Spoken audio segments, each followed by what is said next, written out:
So each of you gave me a couple of different words. Steadfast was one. And when we look at the different words that people use when they define the people that trust them, what happens is they formulate into two different buckets. I think you said loyalty, Tony, was one that came to mind. The first of those is there's an emotional driver when it comes to trust. When you think about that first impression that you have with somebody, the first engagement you have with somebody, and some people you're immediately emotionally connected to them. Family members and others have that deep, abiding initial opportunity with trust. The other, and loyalty could be in either of these two buckets. Steadfast could be in either of these two buckets. Some words may be more exclusive to the two buckets. The other plane here is experience. We sort of build up the bucket of trust based on the experience that we have with people. And so as people perform and do their job and are consistent and reliable, they build up a large reservoir of trust in that. And so if I were to draw this up on a plane, I would have emotion as a plane on this axis, and I would have experience as a plane on that axis. And where those two meet in the corner, where emotion and experience are most prevalent, is in the attribute that we call trustworthiness. Trustworthy is the idea of two things. One, trusting in yourself, that you have the capacity and the competency to be trusted. And also, it's congratulations, you've earned the right to be trusted. It's worthy of trust, right? I mean, that's the base of the word. And so we'll unpack a little bit more of what the concepts inside of trustworthiness look like. Up the emotional plane, where we make what I call the intimate individual relationships, is the attribute of authenticity, having a real relationship, being present in the relationship. And there's 6 ingredients that define authenticity in those. This is where the one-on-one relationship is played out, and where we really live out a lot of the family relationships and a lot of the personal business relationships and things like that. And then across that experience plane on the bottom, I put the idea of dependability. When people are dependable, when they give a consistent, reliable performance in what they do, again, there's a reservoir of trust that's built up.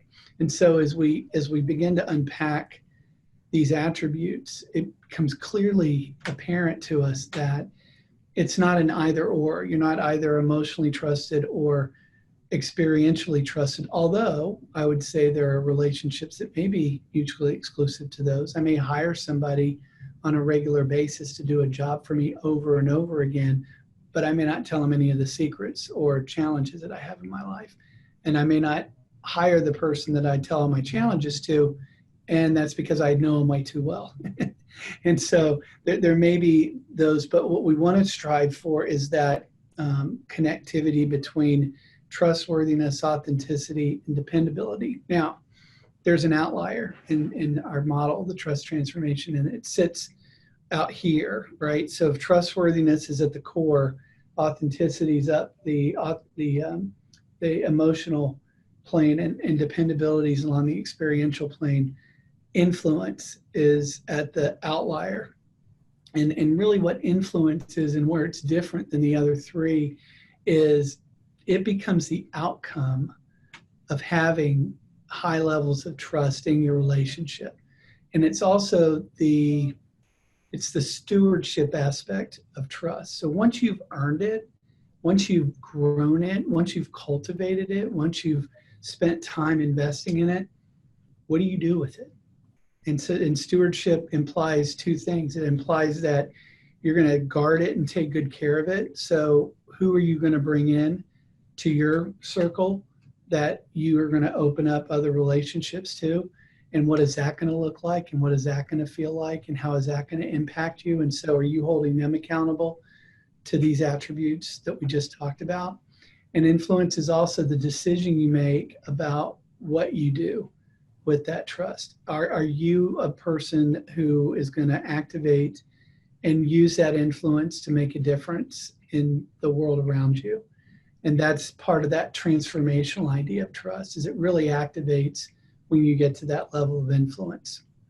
And so those are the key attributes and the drivers of what we look at and how we want to model trust building in our lives and our workplaces. And we also know from both experience and research that high trust relationships have certain attributes to them, whether it's cultural in an organization or individual. When we are in a high trust relationship, we give and receive the benefit of the doubt. And so we have the capacity to make mistakes. When we're in a high trust relationship, there's a certain level of confidence that we have. And when we have that, it creates an efficiency in the work that takes place, because there's just Stephen M.R. Covey wrote The Speed of Trust, which illustrates this really well, that things move faster and better and more effectively when trust exists. And we feel safe. You know, the ultimate expression of trust is that somebody feels safe to share something with me or to be vulnerable, and vice versa. You know, I have to have and reciprocate that with other people to earn that opportunity. So, what happens when trust is broken, either on my side or their side? Is that repairable? Yeah, that's a great question. And the beautiful thing about trust is it can be repaired. You know, I usually open with a story, and I think I was waiting for the right moment. I think this is it. That you know, about 10 years ago, I was working on this material, and I came home from work one night. My daughter, who's the youngest of four and the only girl, had completely converted our dining area into a bracelet factory. And she made this beautiful bead bracelet for me, asked me if I wore it, and I immediately said yes. And so it was a long holiday weekend. We get done with everything. I get ready to go to work on Tuesday, and I put the suit on to go give a presentation, take the bracelet, set it on the dresser, and run off to work. And I get home that night, and she's still making bracelets, which, by the way, is also an OSHA violation and not safe for anyone to walk around. Those beads are like Legos. They're vicious on the feet. But while my wife and I are making dinner, she comes into the kitchen, and she's got a new bracelet, different colored beads, and all these things. And she says, "Daddy, if you didn't like the other bracelet, would you wear this one?" Which broke my heart, because it wasn't that I didn't like it, but in her 7-year-old mind, she sees the bracelet not on Daddy's wrist, but on his dresser. The only thing she can figure is he doesn't like it.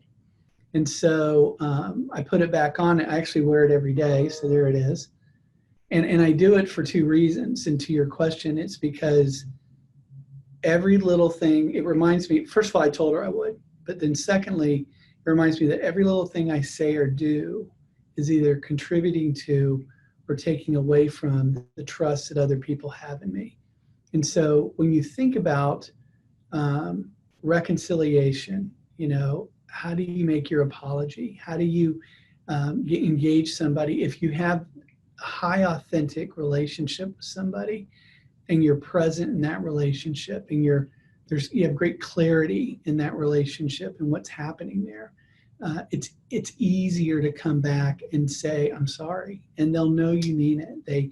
They understand that. If your attempt at an apology is weak, if you don't have that level of trust already built in the relationship, it's a much longer road. But that intentionality sets up for so many other successes. And Nita, you said something earlier about the impact we have on others. I would say that sometimes successfully navigating through a reconciliation of trust is more powerful than the experience of building trust in the first place, because you have so many more places in the journey that you can do sincere and meaningful things. Yeah, I appreciate that, Roy. I'm so looking forward to the next segment that we're going to talk a little bit more about how that looks. The therefore, what is all that there for, right? Yes. In life. So let's stay tuned for segment number 3. Perfect.